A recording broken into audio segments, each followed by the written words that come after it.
Hi, my name is Deirdre. I'm a teacher in a middle school in New Jersey, and today I'm going to talk about Google Drive and Google Docs. And I want to start by showing you how to make a Google Doc. So, first, you go to New, and you can go to Docs this way. If you already have a doc open, there is another way you can open a doc by going to, once you already have a Google Doc open, you can go to File and then you can go down to New. And once you're in that, it will give you all the options you can choose from a doc, a spreadsheet, which is Google Sheets, a presentation, which is Google Slides, or a Google Form or a drawing. So if you wanted to do open another document, sheets or presentation or form, you can simply go through it that way as well. So once we have it open, I want to title it. And what I like to do is be pretty specific because I teach different grade levels. So I start with the number of the grade I'm making this document for, and then the unit that it pertains to. And then I say what it is, if it's a quiz or homework or a practice activity. And then I go through the topics, so pronouns, let's say. And then I start typing whatever I want. Now, once I have the document open and titled and I start typing, it is automatically saved on my drive. So you'll notice it's actually right there. As soon as I start typing, it saves it automatically and it will make constant updates every couple seconds. You'll also be able to find it in your recent. So if for some reason you lose it or you exit out and then you want it to come back, you can find it in recent, or you can go to your drive and it will be listed underneath all of your folders. If you don't want it to be listed under your drive, you can put it into one of your folders by highlighting it and dragging it up to the folder up here, or you can highlight it and then drag it across to the drop down menu and put it in folders that way as well, which if you hold it over the folder, another folder will open if you have them underneath, and that's how you get it into your folders. So now that I have it open, I can star it if I think it's extremely important and I want access to it all the time. By clicking on the star until it's yellow, what that does is it saves it in my drive in the starred folder. So all of these are documents that I think I need almost every day or multiple times during a week, and I want quick access to them. So there it is right there. And if I don't need it anymore every day, I can highlight it, I can right click, and I can simply click remove star, and that will remove it. I can also, by right clicking on it, share it, get a link for it, which I'll talk about later, or move it to another folder as I had done before. So I'm going to go back to the document, and another way to remove the star is to simply open the document and click on the star until it's white.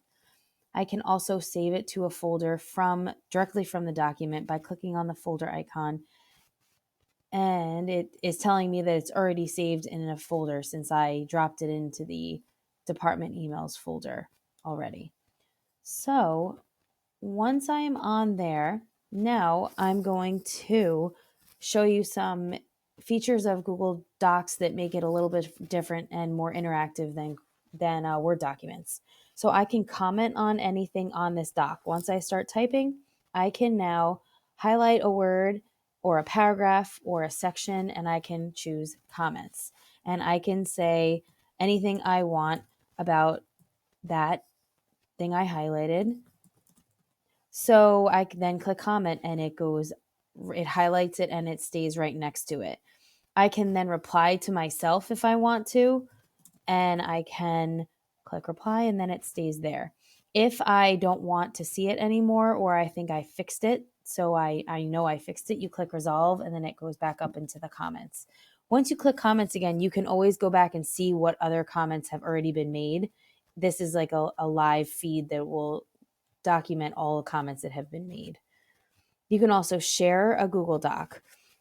You can share it with your colleagues, you can share it with your students, you can share it with parents. It can be shared with the public too if you really want it to be.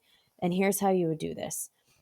Where it says enter names or addresses, this is something personally I only use if I'm sharing this document with a few people. So let's say I only have my colleague that I want to to share this with.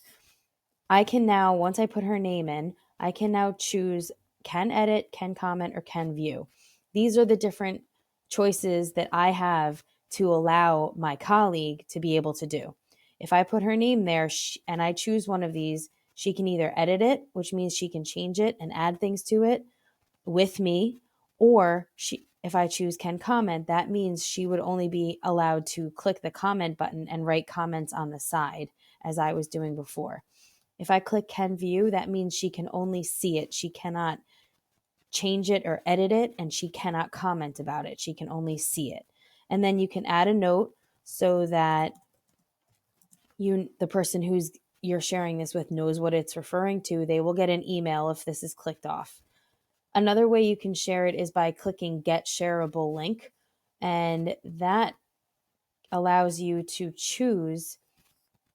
My district allows it to have people who are logged into the bernardsboe.com, their account. They can either edit it, comment, or see this document only if they have the shareable link. So I actually like to go to more, and it gives me more options. You can make it public. I like to choose anyone with the link. And then I can go down here and say anybody with the link can edit it, anyone with the link can comment, or anyone with the link can view. If I'm sharing this with my students, I usually click can view because I don't want them to be able to edit it. I find this a better option when I'm choosing to share a document with my students or give them access, because a lot of them have their own Gmail accounts. And if they are logged onto their private Gmail account, but I have this clicked off, then that means I get a lot of emails asking for access, and they can clog up my emails and be confusing to the students. So if I have this clicked off, the students won't have a problem accessing the link, even if they're on their personal account. So once I choose anyone with the link can view it or can comment or whatever you choose, you click copy link.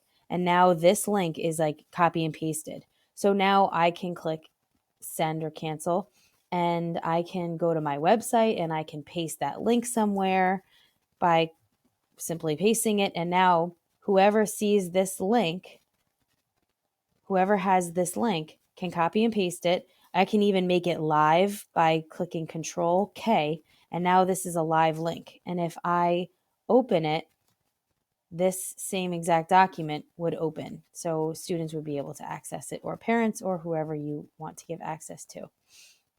Now, once you share something, or if someone shares it with you, you'll see these little people next to anything that's shared. You'll see little people. So these two people next to this means that my document is shared with those people. So I'll show you what that looks like. This is another unit resources that I have shared with my colleagues. And so I've shared it with two colleagues, and let's see what they can do with it. I have given them editing rights. So my two colleagues have editing rights. The way I got to this was by going to share, and then it says shared with Anna Hill and Katerina Gomes. So I click on their names. If I feel like I want to take away editing access, I can choose another option. Or if I want to remove them completely, you click on the X, and then that person cannot edit it anymore. So I think that's it for now about the Google Docs. I hope this was helpful, and I'm going to be doing another video on Google Slides and Google Sheets and Forms. And if you're interested in seeing that, that would be great. Thank you.